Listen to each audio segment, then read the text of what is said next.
Hello lovely people. Today we are going to chat all things sci-fi. Dooby dooby dooby dooby dooby dooby dooby dooby dooby doo. Dooby dooby dooby dooby dooby dooby dooby dooby Scifi vlogs. If you are a subscriber, you will know that every now and then I do these videos where, because I shelve my books thematically, I just chat you through a shelf and what is on it. Today we are doing my sci-fi shelf. A small disclaimer before we start. This is not an exhaustive list of science fiction book recommendations. Some of my absolute favourite sci-fi books will not be covered here because I don't physically own them.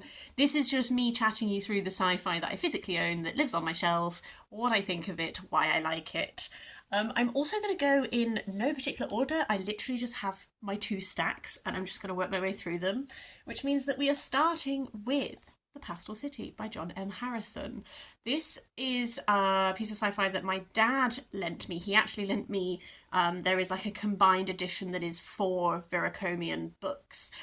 This was the one that I liked the most, so when I saw it in a little secondhand shop, I absolutely pounced on it. This is a very classic, iconic piece of 70s sci-fi. I absolutely loved a lot of the visuals and the world building in this, and I'm going to do a really bad job of telling you the plot. So the Pastel City is like the centre of civilization on Earth, but there is this war between these two queens, and we're following this guy who has left his chill little life to go fight for one of the queens. I'm actually just going to read you a little bit from the blurb, and I don't normally do this because I like to summarise things in my own words, but I just think the blurb really encompasses why it's so fab. He travelled and fought among the wasted deserts and dreaming marshes of Veracomian, only to find that the War of the Two Queens was merely a prelude to a vaster and more dangerous conflict. Would the Empire fall? Who would halt the invincible automata of an ancient science, resurrected by the old queen to tear down the Pastel Towers? Could a poet, a braggart, and a heroic dwarf halt the irresistible flow of time and save the Empire from a destiny worse than barbarism? It's been a really long time since I read this. I really want to reread it. I just remember the visuals and these ideas feeling so exciting, and I felt like I hadn't read a sci-fi that was really doing what this was doing. I read it when I was, I think, 17, because my dad we went through a really nice phase where my dad would lend me some of his favourite books and I would read them and we would chat about them, and this was part of that. But it has stayed with me all this time, so I'm very overdue a reread. Next up is a very classic, iconic piece of sci-fi. This is We by Yevgeny Zamyatin. This is kind of like the precursor to 1984, Brave New World. It was banned on its publication in Russia in 1921. It is sort of this world in which like everyone has like a mathematically perfect happiness, but then, as so often happens, our main character is tempted by concepts of love and happiness and all this kind of thing, and then it becomes apparent that it's a very classic dystopian narrative where it's like, oh, and you meet some people and they introduce you to concepts that maybe like everything is not okay, and that's sort of an arc.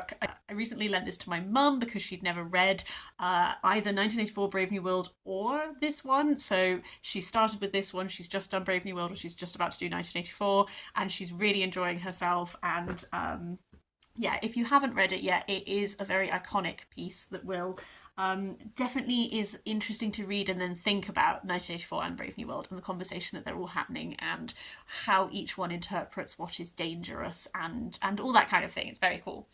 Then we have The Vanished Birds by Simon Jiminez. This is such a fab debut sci-fi. I really need to pick up his other book. We're mainly following the crew of this ship, and this is one of those ships that travels through space in a way that means their time is differently experienced to other people. There is this boy who sort of drops out of the sky, who they take in, and then as they continue, the sort of like the reason why this boy is important becomes apparent. It's very much found family in space, which I always really like. One thing I really liked about this is that everyone in this is a survivor. This is a tale which could be told in a way that is very hopeful, and actually I feel like a lot of the people in this are hope.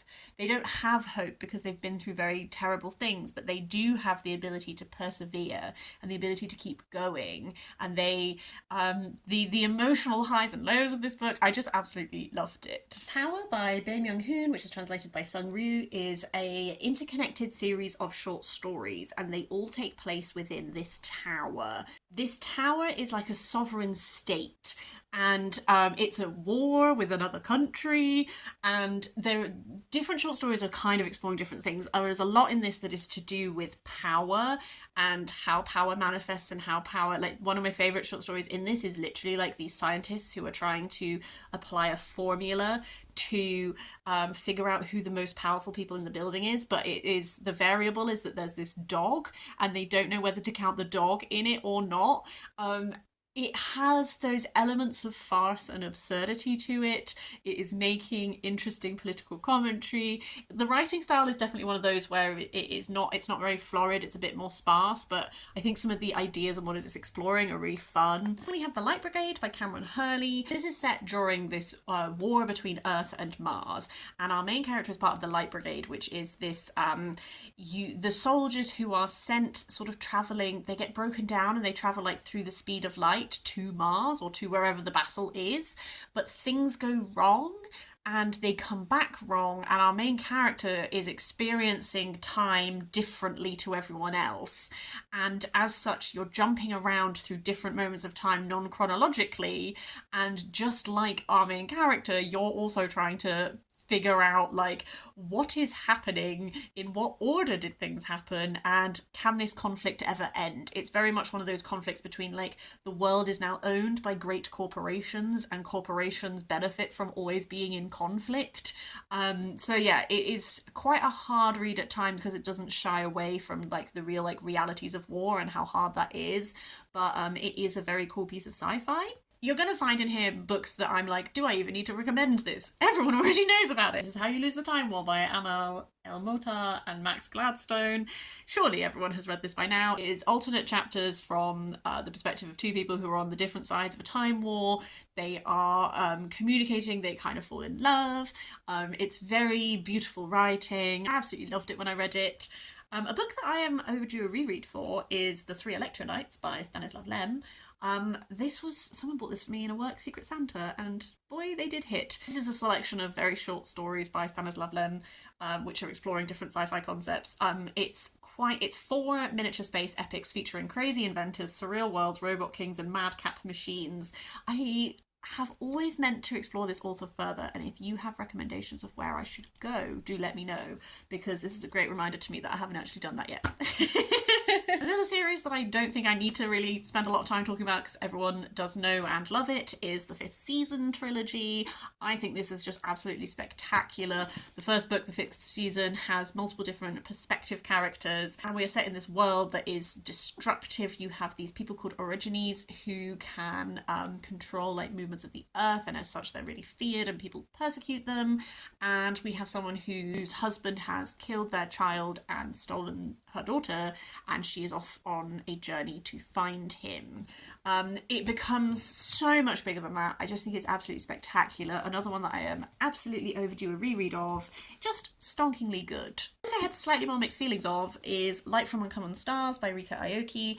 This is doing a lot of stuff. So this is about someone who has made a deal with the devil where she is collecting the souls of violin prodigies. She is about to collect her final soul, and then she will be free from this deal. Every time she collects a soul, they're consigned to the pits of hell for eternity to suffer. She meets this violinist who is a trans woman who has run away from her family. She starts to train her, but then like, ooh, family. Simultaneously, there is also a plotline that involves this family of aliens who have come to Earth and as refugees and are hiding, and they make a lot of food, so there's a lot of lovely food descriptions in this. Also a whole plotline to do with this woman who makes the violins, who comes from a family of violin makers. I know a lot of people absolutely head over heels love this. I enjoyed it. I felt like the soft tone of the romance and the foodie bits and all of that didn't always work for me with we are sending people to hell to suffer for eternity, and I didn't love how it all came together. It was a very fun read, and I have kept it because I think I might lend it out to a few people. If those things sound like your cup of tea, I would definitely still recommend it. A lot of people absolutely 5-star adore this. I found that tone or combination didn't always work for me personally. Next up is a Sophie fave, Jasper Fforde. These are the Jasper Ffordes that I keep on my sci-fi shelf as opposed to my other shelf where all of the Thursday Next series lives. First up is Shades of Grey. This is very much in the vein of like a dystopian kind of thing. It's a society in which you're ranked based on your ability to perceive colour. This was one of the first Jasper Ffordes that I read. I found it hard going at first, but by the end I was really into it and I really liked how it ended. There has been a sequel that has been released that I have on my Kindle and haven't read yet, but I really want to. But I think I might need to reread this one first because I don't remember a lot about it. But it did kind of get me started on the Jasper Fforde train. One that I have much better memory of is Early Riser, which has this fab little cover. This is a world in which humans hibernate throughout winter, but there are people who, because global warming has got to the point where winter is very, very cold and horrific and all this kind of thing, there are people whose job it is to keep everyone ticking over in that time, and we follow someone who it's their first year doing that. But there is this outbreak of viral dreams, and the dreams start killing people. So Charlie starts to investigate that, and then all sorts of things unravel. I love Jasper Fforde. I just love the way he writes. I love the way that he throws in, there's always like little tiny references to Wales, like peppered throughout. There's always like really fun little reveals. I just always really enjoy him. This one I particularly did really like. Someone who I'm a big fan of that I think deserves to be better known is Minsoo Kang. This is Of Tales and Enigmas. This is a series of short stories. If you like Ted Chiang, you should read this. Ted Chiang I would also recommend. I don't physically own his books, but I have read both of them and I really enjoy his short stories. They are very science-heavy science fiction. I love them. I love the ideas he explores, and I love the end of his book where he tells you the route that each of these ideas came from that is based on something in the real world. Of Tales and Enigmas, I feel is comparable in that they are both maybe sparser language, maybe a bit laconic, but also this is very much also pulling on real world ideas and doing these short stories that explore things. It's slightly different in Minsoo Kang, I think, just sounds really fascinating as a person. You should read his bio. He sounds really cool. He's very interested in ideas of automata. He's also very interested in history as a concept, and a lot of these are exploring both of those. I just find his ideas so interesting. You end up with these concepts like mingling in ways that I find really intriguing. I just think he deserves to be much better known as an author. This next one is a novel in verse. This is Deep Wheel Orcadia by Harry Josephine Giles. This is written in Orkney dialect. It is a dual translation, so you have Orkney dialect on one side and then English on the other side. Personally, I think if you're in any way familiar with like Scots, you're fine. And it's I didn't read the English that much apart from when I was looking for what the words, any words I didn't know what they were sort of being translated as. The English translation does have an interesting thing though, where when there are words in Orkney dialect, sometimes it will run like 3 words together that are sort of like encompass the vague meaning, and I quite liked that as like a engagement with translation, to be like, look, you just can't always translate things directly, but like here's a sense of it. This is a spaceship that is inspired by the Isles of Orkney, and we have a number of different people whose stories intersect who are in this ship. Some people are returning home, some people are fleeing a past, and it's this look at this spaceship who is in a time of challenge. These people's way of life is being challenged, and sort of like, what is the future going to be? I loved it. Some books that I also won't talk about in great depth because everyone already knows them is I do love Becky Chambers' series. I find it very comforting. I feel like there's overlap in that both of these are like found family in space, but this one is like full of hope and this one is like, it doesn't matter if things are hopeless, we're going to keep going and we'll persevere through it. Yeah, I like these. They're good. This is Atlas Alone by Emma Newman. This is the 3rd book of this series. This is an example of a series which me and my mum were buying concurrently, so she has most of them and I just have this one. The first book in this series is called Planetfall, and we follow this scientist who is on this expedition to this new planet, and things are not quite as they seem. She herself is dealing with her OCD quite strongly. That's a very strong theme that runs throughout it. This series has different protagonists for different books because you're exploring different things but set in the same universe. There are overlapping characters. One thing I've always enjoyed about it is that as well as this bigger plot line about what is happening that is much more far reaching and affects like society as a whole.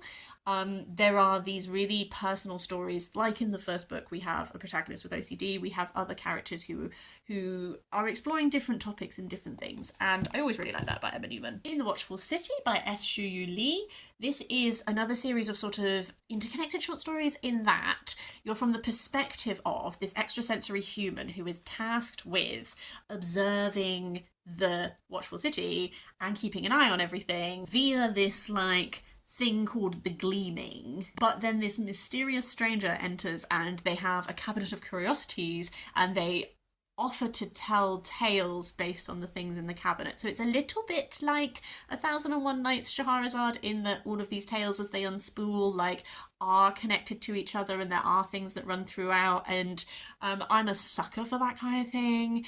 I just thought this is another one that has some really interesting visuals and stories going on within it. Another classic Sophie fave is Ursula K. Le Guin, who also has other books on my fantasy shelf, but these are my sci-fis. The first Ursula K. Le Guin book that I read was The Dispossessed, and I read it at university, and I fell head over heels for her.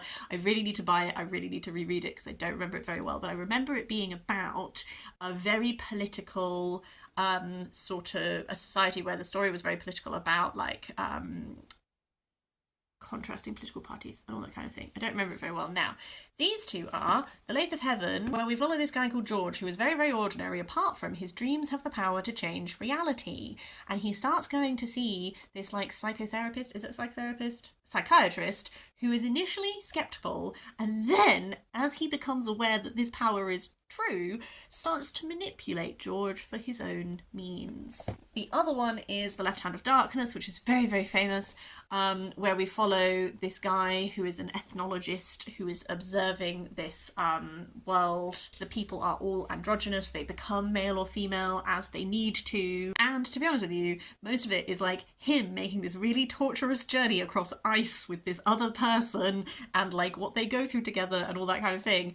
I, again, just find everything, I find the things that Ursula K. Le Guin explores in her work very interesting, and I definitely need to read more of her because it's been a while and I'm overdue picking another one up. After that is A Spark of White Fire by Sangu Mandana. This is the first book of the Celestial trilogy. I haven't read the others. I really need to. This is a sci-fi trilogy that is inspired by the Mahabharata. Our main character, Esme, was sent away as a child. Her uncle has stolen the throne. Her twin brother is still with her mother. She comes back for this competition in which there is this like sentient warship being offered as a prize. And she is determined to compete in it and win it and get this warship and sort of like come back to her family. Obviously, things are much more politically complicated than that.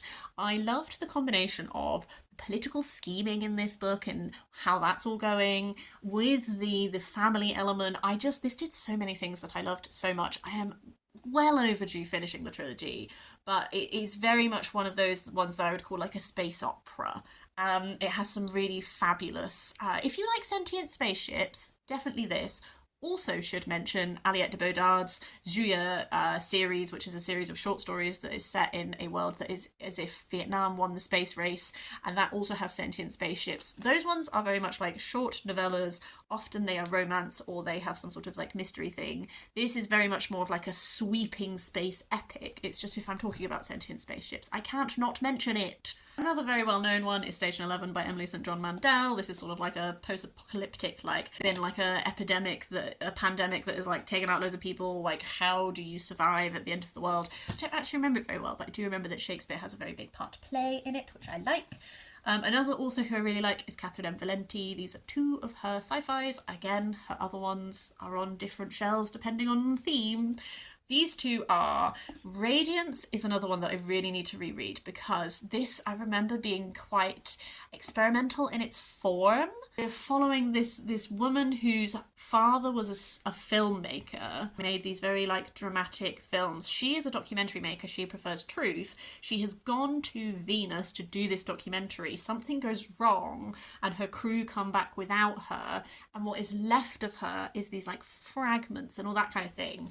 The narrative form of this is really interesting. Like sometimes it is a film script, sometimes it is like perspective. narration. Sometimes it is a little bit different. I remember so much about the form and the ideas and the feeling I had when reading this. I don't remember the plot as well, which is why I'm overdue a reread. And then space opera is essentially Eurovision in space. So it's like Earth is found by these aliens and we're deemed to be like primitive and low form of life, so they're gonna like take over the world and like kill everyone. So we compete in this Eurovision space thing to prove that we are like sophisticated enough to survive. But then the band that is competing has like fallen apart because they all hate each other, so they've all got to like make it work. It's a lot sillier, a lot more rollicksome. I think there's a sequel.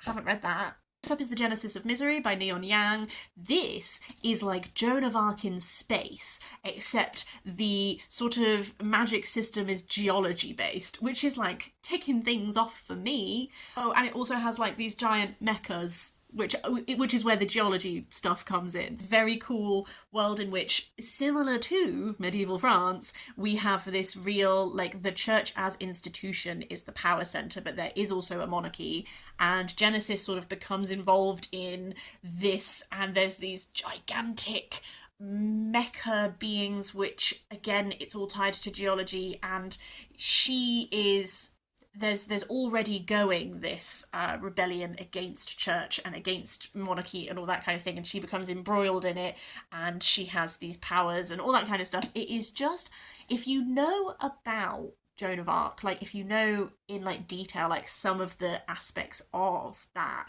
then I think it adds a really fun element to this. But equally, you don't have to know anything at all to still have a rollicksome good time in space. Jane Unlimited by Kristen Kershaw. I love this book so much. This follows Jane. She has lived with her recently passed away aunt for most of her life, but her aunt made her promise when she was that if she was ever given the opportunity to go to this fancy house, she would say yes. And so she has the opportunity and she goes. This reaches a point in the narrative where Jane is faced with a decision of who in this house to follow. And then you have 5, I think it is, different narratives that follow what would happen if she did either one. You might think at the start of when you're reading this book, why has Sophie shelved this on her sci-fi shelf? But as each narrative happens, each one is exploring a very different genre, a very different style. Some of them get a bit sci-fi, some of them are more like spy thrillers and all that kind of thing. If you also like Jane Eyre and Rebecca, this is really engaging with those. Like, the island is called Two Reviens, like everything is very much riffing off of those two books, in that Rebecca is in itself a riff off of Jane Eyre, which I love. The different plot lines are riffing off of different genres, which I love, but as you read each one, you understand things about the others.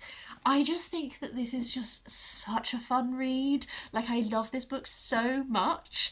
I have reread this not that long ago, and it was still a 5-star. I love anything that is playing in that way. My final 2 books I've left to last because I don't know if they really count as sci-fi. I'm a bit wibbly wobbly with my genres. I don't care. I shelve things very much by mood. Books that feel like they should be together are together. So we have Unknown Language by Hildegard of Bingen and Hugh Lemmy. Obviously, Hildegard of Bingen is a real person who existed in the medieval times. She was it an abbess in like the 12th century, and she wrote of these visions she had. This is a piece of art that she did. This is incorporating that, but also into this world. It's like there's the story of Hildegard and her journey and her finding grace and all that kind of thing. But it's set in the plague year of 2020, and we follow this. We're following this person who has been part of almost like the institution, and as such she kind of has to flee because there's being repercussions and everything. So she's going on this journey. She finds love. It's very queer. It's one of those books that is so difficult to summarize because I also don't want to spoil anything.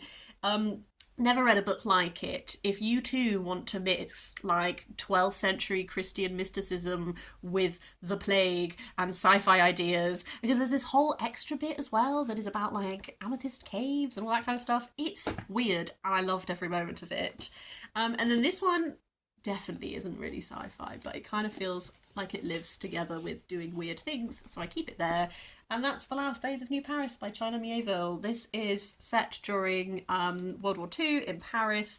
The Surrealists have set off this thing called an S-bomb as part of their resistance against the Nazis, and as such, the city of Paris is sort of trapped in this time bubble thing, and surrealist concepts have come to life. Like this, which is a surrealist painting, is an entity that exists. It's possible to embrace surrealist principles, and that helps you fight. Simultaneously, the Nazis are pairing with the forces of hell and are preparing to unleash chaos upon like the world, so you've also got to try and stop that. And we follow this guy called Thibaut, who is a rebel, who is kind of just like muddling his way through all of this. This has some fantastic visual imagery to it, which is wonderful. Do not read the afterword or the notes until you have read the whole thing, because I reached the end initially and I was like, oh, I missed these notes, I should have read these as I was reading it. No, you don't. They're not designed to be read until you finished it. Please don't spoil yourself. Fantastic. It's the only China Miéville I've read. I've not read any of his other work, but I do want to explore others. Again, if you have recommendations, I'd love to hear them. So yes, that is an encapsulation of everything that lives on my sci-fi shelf. I think there's some really fantastic books in here. Hopefully some of them are ones that you've not encountered and you can go away and have a nice read of. Obviously, as I have said, this is non-exhaustive. I've definitely not talked about other sci-fi books that I love that I just don't own. But with that caveat in mind, please hit me up with your sci-fi book recs. I would love to hear them. Sci-fi is a genre that I maybe don't read that frequently, but sometimes I get a really strong hankering for, and I'm just like, this is my moment. I have to read something that is cool and interesting. And I think so many of these end up being books that I recommend to people just because they have such cool ideas and they're doing such interesting things. So yes, please do leave me a recommendation in the comments down below if you can think of anything. Otherwise, I hope you're having a lovely day. I will see you next time for something different.